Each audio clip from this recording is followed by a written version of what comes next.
This just detonated inside the US national security apparatus, and almost nobody is prepared for what it means. The sitting director of the National Counter-Terrorism Center, one of the most sensitive intelligence positions in government, didn't just quietly step down. He walked out and accused the administration of pushing the country into a war he says never needed to happen. And understand what that actually means. This isn't a pundit or an activist talking. This is someone with access to the most classified threat assessments in the country, saying flat out that Iran posed no imminent danger to the United States. If that claim holds even partial truth, then we're looking at the possibility that American lives, taxpayer money, and global stability are being risked under a false premise. That hits your wallet, your security, and the credibility of the entire government. Now look closer at what just happened here. Because this wasn't just a resignation. It was a calculated risk. Walking away from a role like this doesn't just end a career, it puts a target on your back politically, professionally, and reputationally. You don't make that move unless you believe staying silent is the bigger danger, and that's what makes this different. Joe Kent wasn't an outsider.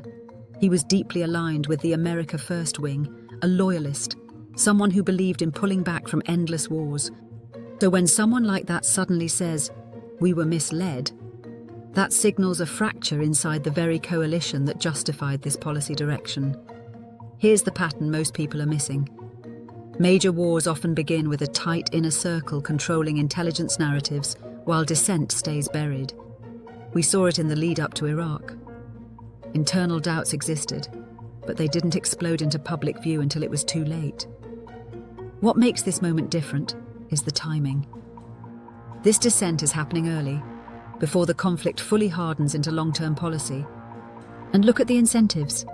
Once a war begins, institutions, military contracts, political reputations, media narratives start aligning to sustain it. Walking that back becomes politically dangerous. So a resignation like this isn't just moral.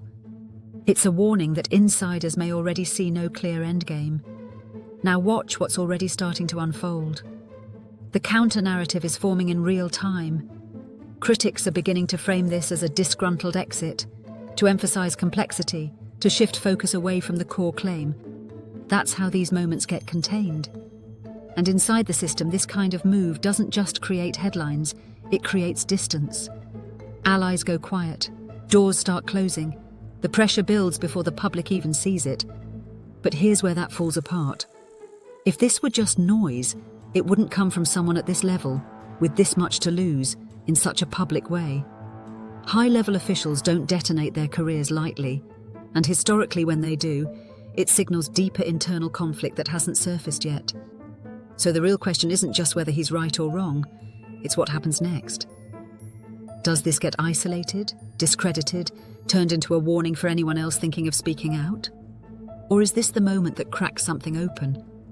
And we start seeing more fractures, more voices, more confirmation that something bigger is happening behind the scenes.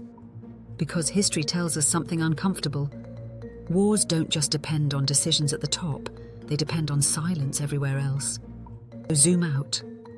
If this resignation is the first crack, then what we're watching isn't just a policy dispute, it's the early stages of a legitimacy crisis around a conflict that hasn't even fully taken shape yet. And that leaves you with a question that matters far beyond this moment. If more insiders start speaking out, and if the pressure to shut them down keeps rising, does that change the course we're on? Or does the machine just tighten its grip? Let me know what you think, because this story isn't slowing down. It's escalating, and this may be the first signal of how far it's about to go.